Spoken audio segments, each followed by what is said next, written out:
Boa noite, queridos irmãos. Que a paz do Mestre esteja em nossos corações. É bom rever amigos de sempre, né? Boa noite também aos nossos queridos irmãos que nos assistem pela rede. E o tema de hoje trata da força e das fragilidades das relações humanas. Nós lemos alguns artigos de várias fontes, mas nós nos concentramos bastante neste sociólogo polonês chamado Zygmunt Bauman. E a maior parte do nosso trabalho, então, vai ser baseado nesse livro que se chama, em português, Amor Líquido. Ele começa dizendo o seguinte: vivemos tempos líquidos, nada é para durar. As relações se misturam e se condensam com laços momentâneos, frágeis e volúveis, num mundo cada vez mais dinâmico, fluido e veloz, seja real ou virtual. Qual é o objetivo do nosso trabalho? É nós pensarmos em nós, também em relação a tudo isso que nós vamos falar, e também por que as relações humanas estão cada vez mais flexíveis, gerando níveis de insegurança que aumentam a cada dia. E vamos começar falando dos laços que nós começamos desde que nós nascemos, como nós vamos criando os nossos laços, como eles se formam. O primeiro laço são as relações familiares. Nós nascemos de um pai e de uma mãe e vamos crescendo, criando aqueles laços com o pai e a mãe, com os irmãos, quando nós já temos, com parentes, e vai havendo uma sucessão de outros laços. Vem aí as amizades. Já começamos com 3, 4, 5 anos, já começamos a ter aquelas amizades na escola, nas brincadeiras, etc. E essas amizades, algumas delas, persistem, vão crescendo por toda a nossa existência. Aquelas amizades verdadeiras, elas nos acompanham sempre. Depois crescemos mais e aí vem o encontro amoroso, não é? Aí começa o tempo da paquera, aí vem a paixão e etc. Não é? É outro laço. Nós temos também o laço com os nossos vizinhos, que infelizmente hoje estão se ruindo, como nós vamos ver alguns outros aí. Nós não sabemos o nome do vizinho de cima, do lado.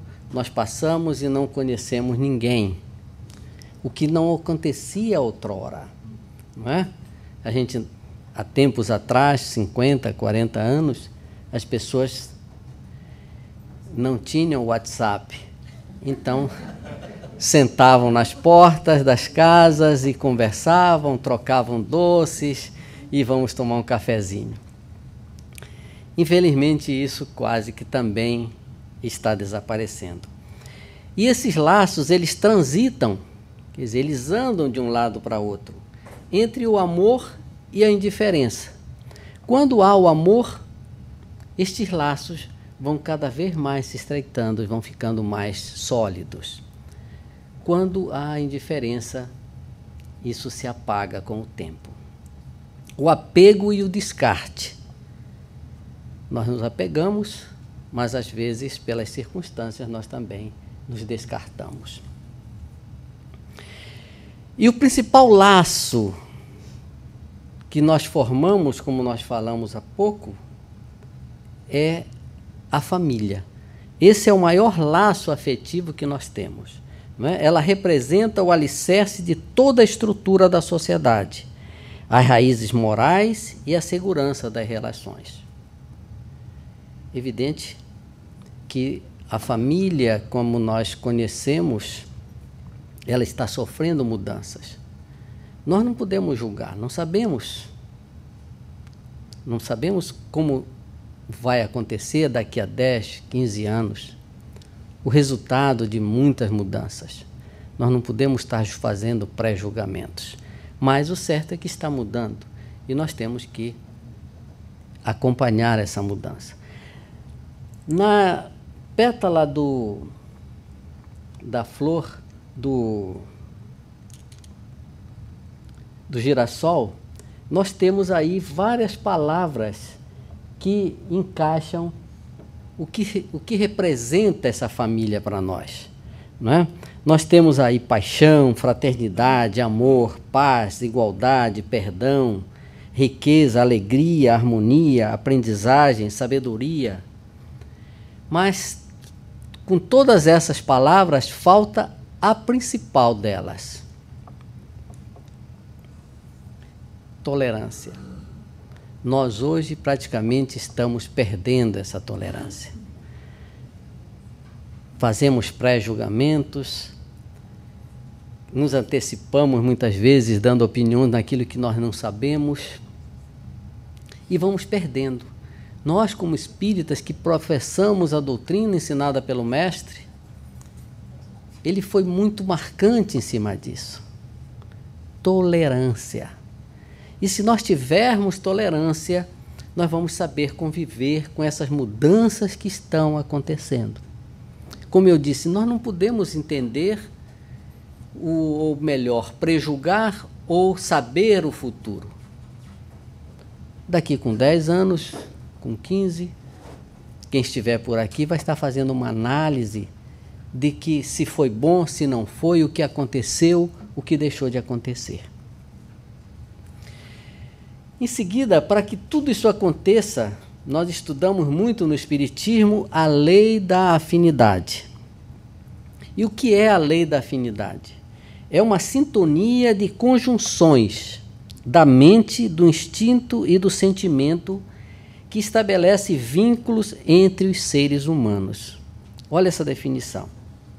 Conjunções, tem que estar ligado isso tudo: mente, instinto e sentimento. E nós aprendemos com André Luiz que é dessa maneira que se formam as colônias espirituais, não é? Nós já estudamos isso e sabemos que os afins se atraem. Então, aqueles espíritos que vão com um certo tipo de conceito na sua mente, eles vão se atrair, vão formar uma colônia espiritual. Aqueles que professaram amor, professaram bem e tal, vão formar colônias voltadas para o amor. Não é muito nosso foco de hoje, mas só fazendo uma pinceladazinha em cima disso. Então, o vínculo afetivo, isso que nós estamos falando, que nós citamos ali, que estabelece, né, isso aqui, o vínculo entre os seres humanos, é ele que permite estarmos ligados ao ausente. O que significa isso? Nós temos familiares lá no Brasil, mãe, pai, irmão, etc. Nem por um momento nós deixamos de lembrar deles. Por quê? Porque existe esta ligação, existe este vínculo. Os que já se foram para o plano espiritual, também é a mesma coisa. Naquele momento em que a gente deita para relaxar, dormir, põe a cabeça no travesseiro, automaticamente isto aparece. Por quê? Porque nós estamos ligados ao ausente. E o que é que faz com que nós nos liguemos ao ausente? O amor. Não é? O amor é o ponto fundamental em todas as relações humanas. E o que são essas relações humanas quando ele está presente? Há uma harmonia, há uma paz, há um crescimento. Nós distribuímos isso com os outros, vamos crescendo, vamos pregando isso, começando na nossa família. E esse amor é que vai dando essa força para nós vivenciarmos a nossa existência. ele muitas vezes ele não existe.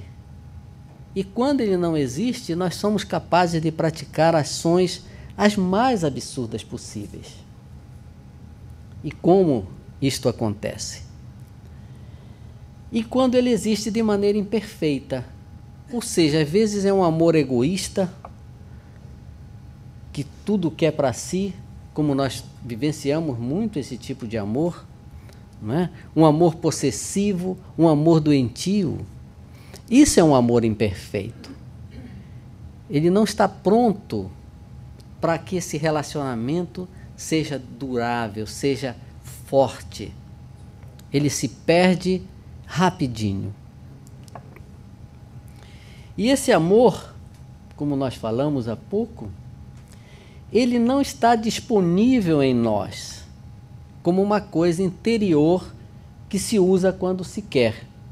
Ele não está disponível, apesar de que nós temos algo inato dentro de nós, mas ele se cria entre nós. E como é que esse amor se cria entre nós? Ele se cria principalmente nos gestos e entre os gestos de quem se ama. Muitas vezes, quando este amor, como nós dissemos, ele é imperfeito, ao longo do tempo, ele vai sofrendo mudanças. Então, um sorriso para a pessoa amada, um olhar já quer dizer tudo. As pessoas que têm esse amor forte, num olhar o outro compreende o que o outro está querendo dizer. Gestos simples, gestos de carinho, vão fazendo com que esse amor vá cada vez mais sendo fortalecido. E se verdadeiro, ele gera no outro a resposta do amor. Se eu estou fazendo isso para alguém que eu amo de verdade, eu vou ter uma resposta.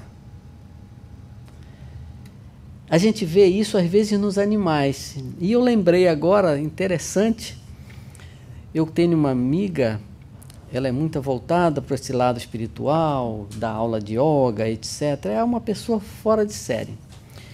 E eles encontraram um pitbull na rua. O marido com pena e tal, disse, não, vamos levar para casa. Eles, no início, ficaram com receio, com medo daquele animal tão feroz, tão bravio, que não sabiam de onde...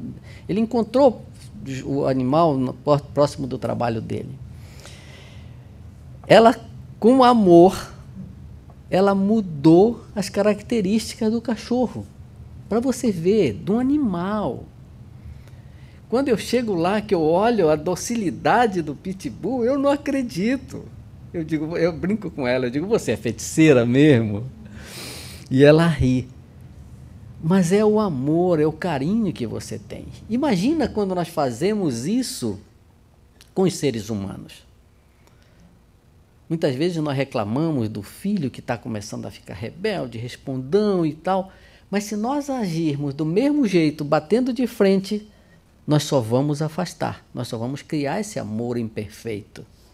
Se nós mudamos, se nós vamos trabalhando isso aos poucos, vamos deixando o nosso orgulho de lado, nós vamos domando aquele gênio, aquela mudança. E nós fazemos isso, nós sabemos fazer isso com perfeição. Então basta que nós queiramos. E nós sempre dizemos, é uma palavra que todos nós conhecemos, né? Por isso está esse encaixezinho, que amor atrai amor. As pessoas que amam não apenas amam, criam amor. Então esse amor ele vai sendo criado. À medida que nós vamos nos entregando mais, nós vamos criando mais, vai ficando cada vez mais forte. Porque nós somos imperfeitos, nós temos que trabalhar isso. Só uma pessoa foi perfeita para dar este amor. Foi o Mestre. Só ele já veio pronto. Mas nós não somos perfeitos. Nós não vamos sair daqui nenhum santo. Nós vamos ter altos e baixos. Mas a gente tem que estar lembrando, a gente tem que estar sempre fazendo análise, uma autoanálise e tentando um passo para frente, tentando uma mudança. E como ele diz, o autor que eu falei para vocês, ele diz o seguinte, que amar é querer, gerar e procriar. E assim, o amante busca e se ocupa em encontrar a coisa bela na qual possa gerar. E tem mais coisa para frente, eu cortei. Não é ansiando por coisas prontas, completas e concluídas que o amor encontra seu significado, mas no estímulo a participar da gênese dessas coisas, da criação, no estímulo da criação disso. Só dessa maneira nós fazemos com que esse amor que o Cristo pregou seja transcendental, ultrapasse todas as barreiras. E nós temos esse exemplo para começar o trabalho da fragilidade dos laços. Nós falamos até agora da força, dessa força que nós podemos criar, mas comparamos esse exemplo aqui de um vaso de porcelana. Ele está lindo lá em cima, num móvel qualquer. Bateu nele, ele vem para o chão, fica todo em pedaço, não é? Então nós tentamos comparar, e a figura também que estava no início, aqueles ovos, né, a gente pisando em cima, que a equipe aí da produção cria, é essa fragilidade que nós vamos tratar agora. Dizendo o seguinte, a modernidade líquida em que vivemos ele traz consigo uma misteriosa fragilidade dos laços humanos. É por isso que ele chama de amor líquido. Por causa dessa fragilidade que hoje nós estamos vivendo. E para dar uma definição ligeira do que seja essa modernidade. O que é a modernidade líquida? São os avanços tecnológicos que influenciam muito o ser humano em suas relações de um modo geral. Então hoje nós temos um avanço tecnológico que está influenciando a nossa maneira de viver. Totalmente. Claro, é bom, é muitíssimo, mas tem um lado ruim, já está se criando tratamentos para as pessoas e por aí vai. Será tema de talvez um outro assunto. Então essa é a modernidade líquida. E o que é o amor líquido? O amor líquido representa esta fragilidade, ou seja, a flexibilidade com que são substituídos. Por quê? Porque nós estamos priorizando relacionamentos em rede. Nós estamos deixando de nos comunicar. Nós estamos cada vez mais, cada um ligado com seu smartphone,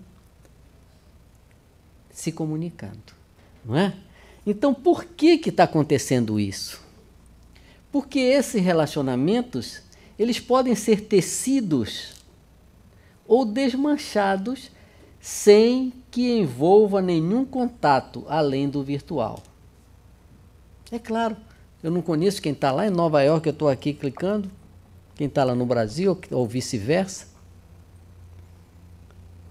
Eu estou me comunicando, mas não quero mais, pum, acabou. Acabou. Não é? Então, o que acontece? Faz com que não saibamos mais manter laços a longo prazo. Quando alguém diz, você está fazendo 40 anos de casado, 30 anos, 15, 7, 5, meu Deus, tudo isso. Não é? Por quê? Já está durando muito.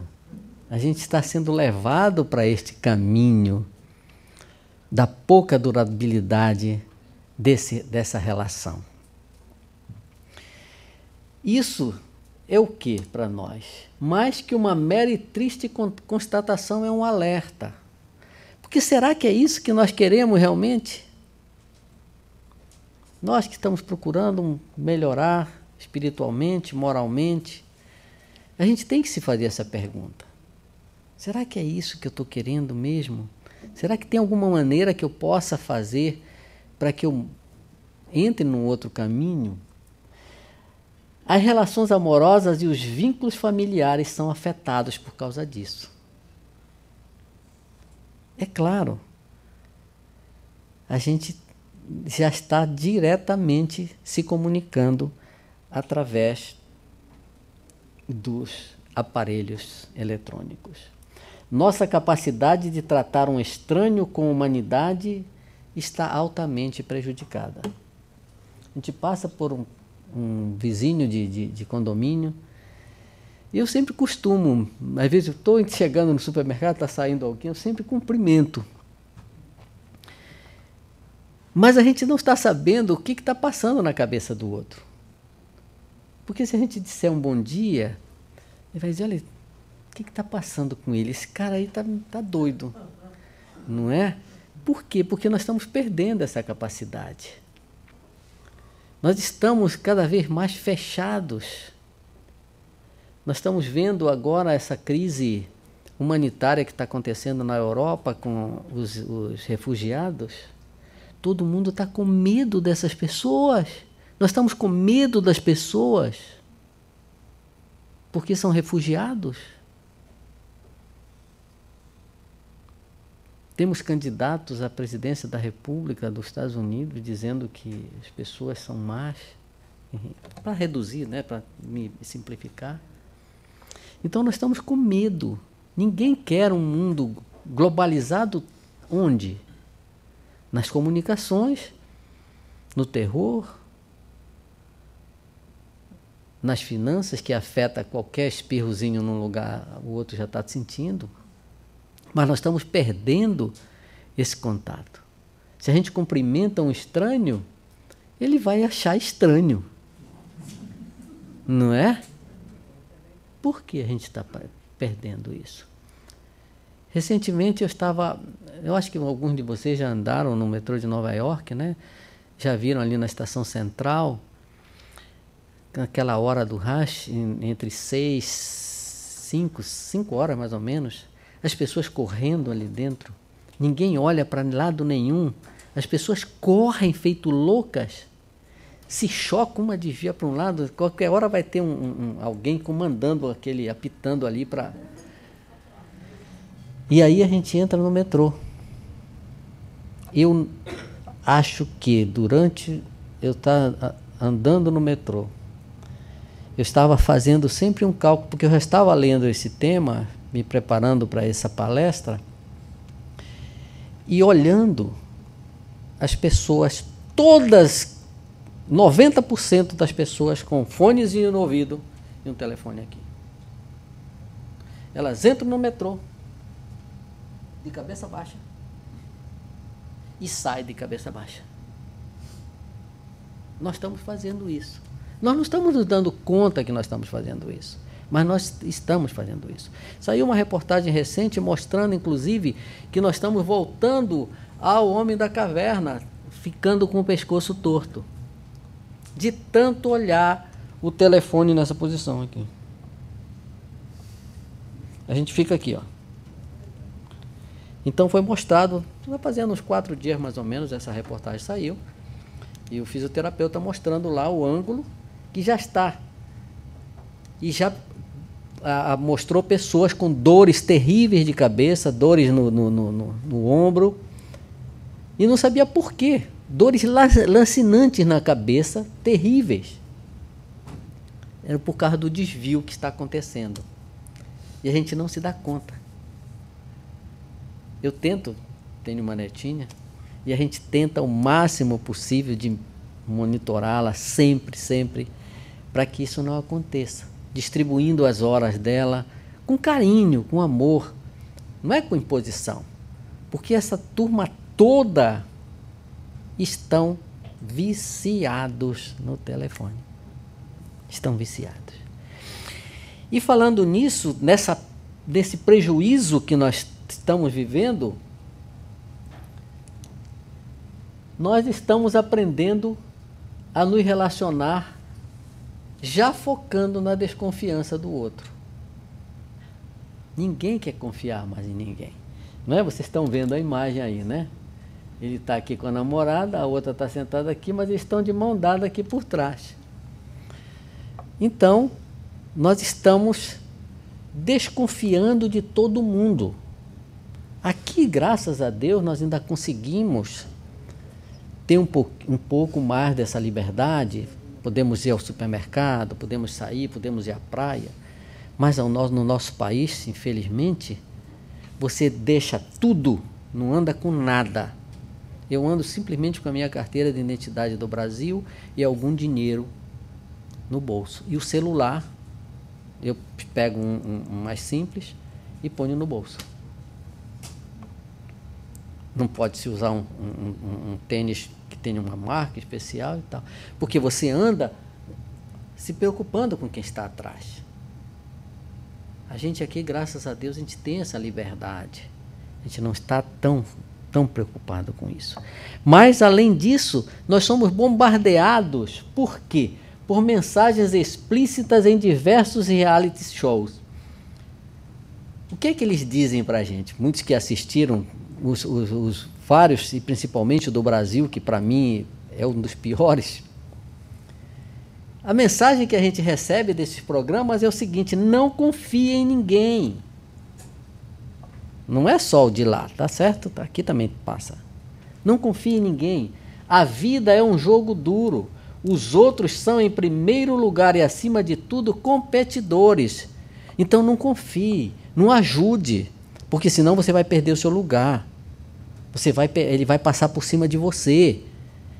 E nós estamos vivendo isso. Vivenciando isso. De tal maneira que nós estamos fazendo um descarte dos seres humanos. Todo ano é lançado um telefone novo. Nós já estamos no iPhone 6, se não me engano, eu já nem sei qual é o número do meu. A gente pega o outro novinho e joga fora. Não é? Assim nós estamos começando a fazer com as relações. Estamos descartando uns aos outros. Aí está, né, toda a parafernália que nós estamos trabalhando. Estamos cada vez mais cercados com iPhones, tablets, notebooks. Tudo para disfarçar o quê?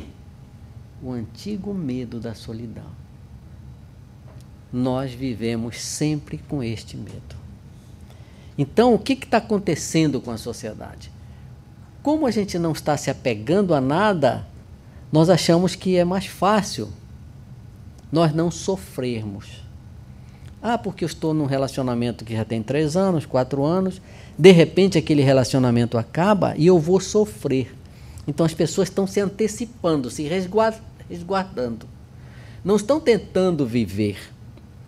E se há uma formação boa, acabou o relacionamento, vai aparecer outro.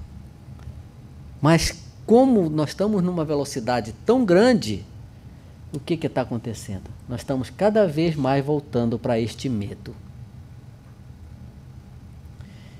E o sofrimento e a solidão são o principal problema para as pessoas.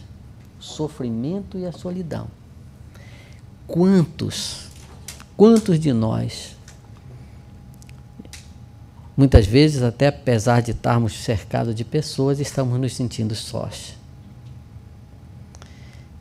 E principalmente na cultura americana.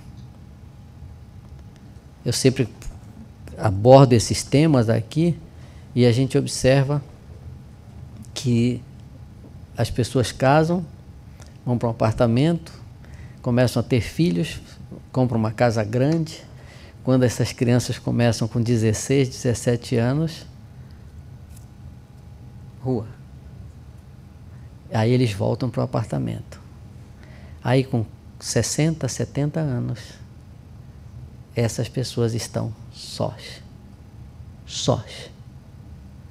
Muitos morrem E só vamos saber quando o mau cheiro já está sendo exalado e que a vizinhança chama a polícia. Aquelas pessoas morreram sozinhas. Então, nós estamos abordando um tema que parece novo, mas na verdade não é. Tem outras conjunções, outros paradigmas que nós, a sociedade, criou, está criando. Os mais velhos não contam mais com os mais novos para cuidar deles.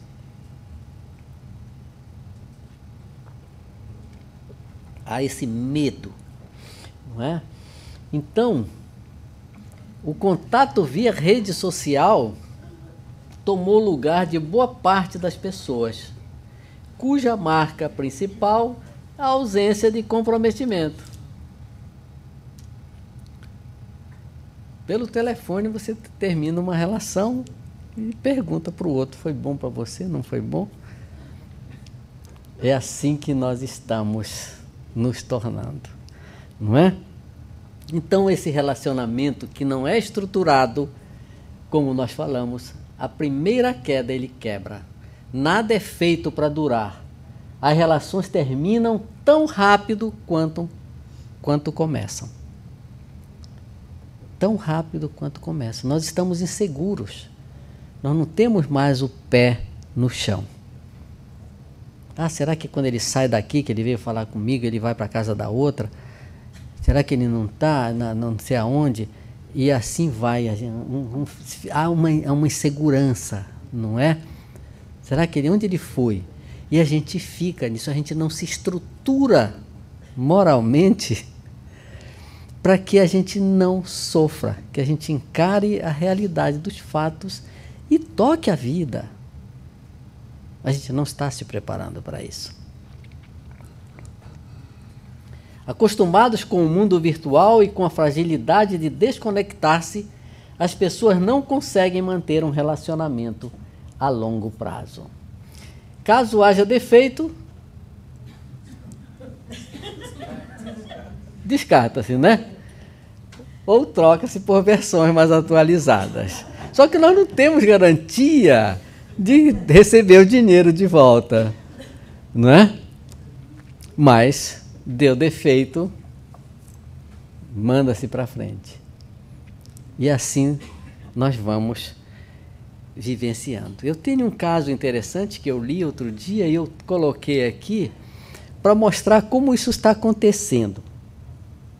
Esta moça aqui, ela cansada de sair sozinha, ela é uma comediante, ela mora em Nova York.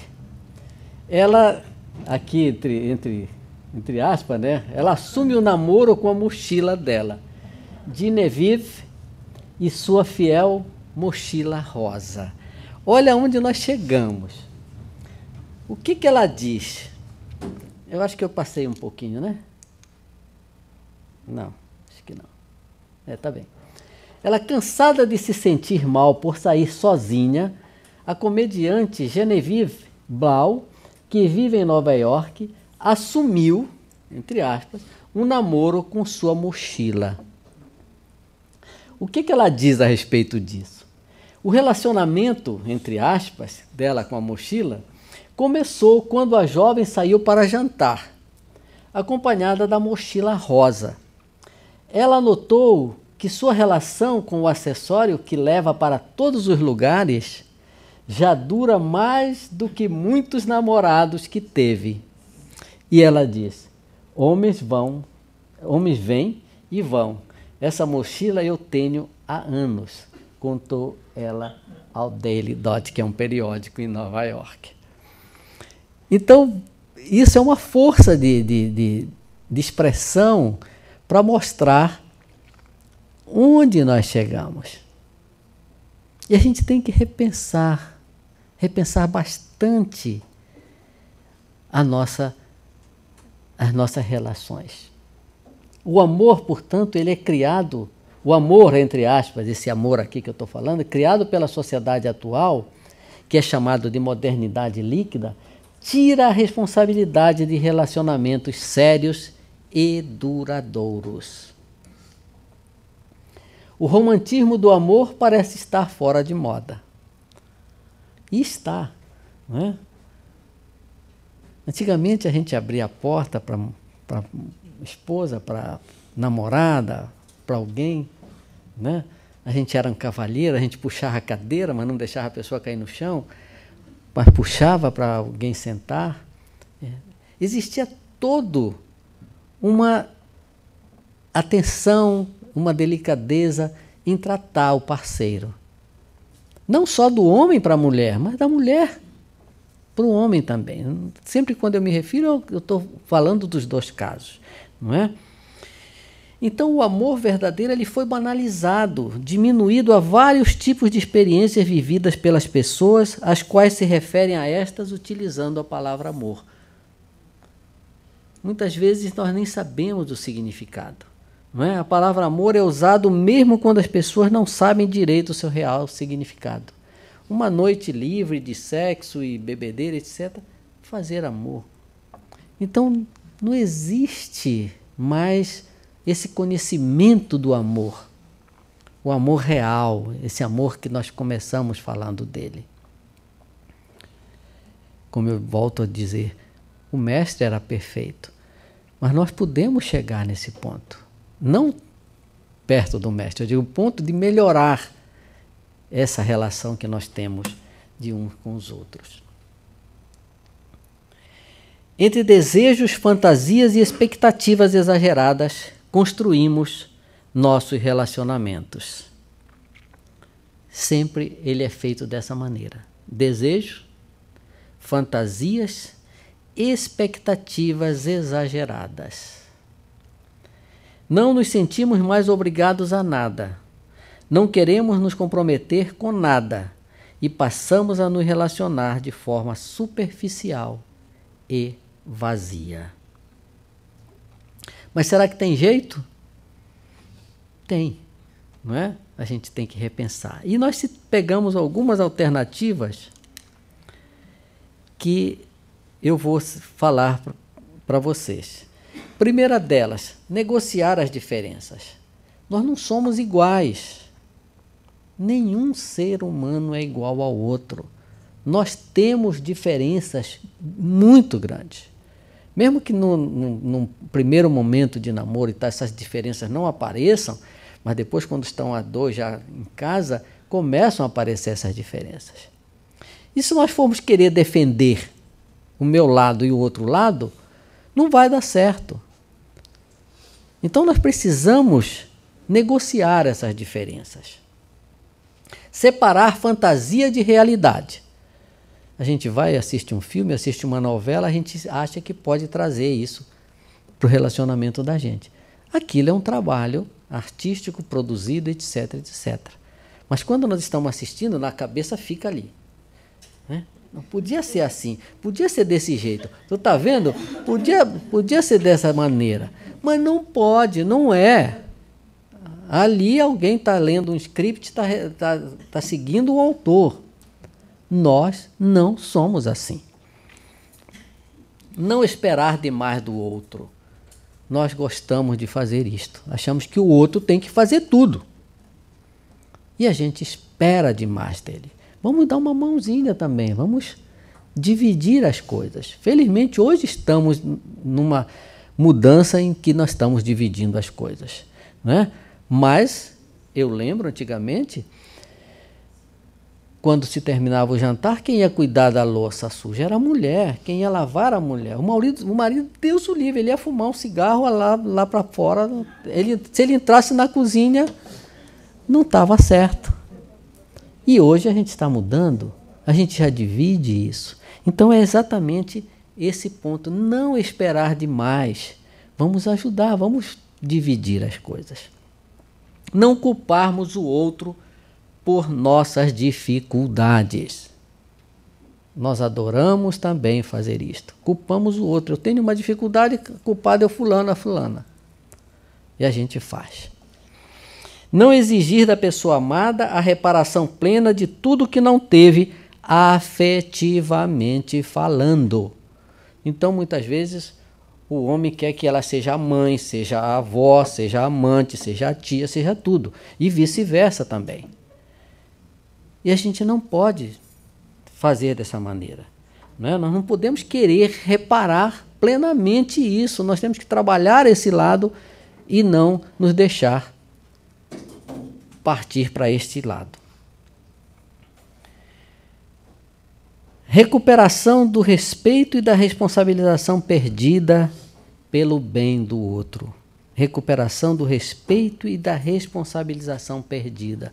Nós perdemos muitas vezes com o relacionamento, perdemos essa resposta, perdemos a responsabilidade de dar e de receber. Como disse o mestre, faça aos outros o que queres que eles façam a você. Por quê? Porque nós precisaremos sempre de uma mão amiga, do socorro na aflição, do consolo na derrota e do aplauso na vitória.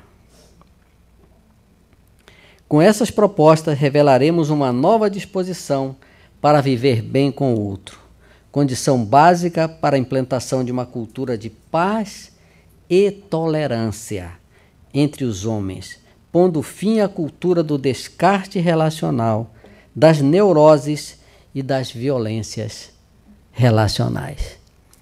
Vamos repensar um pouquinho, vamos ver se a gente mudar um pouquinho, a gente já está caminhando para uma melhor evolução. Muito obrigado, que a paz do Mestre continue conosco.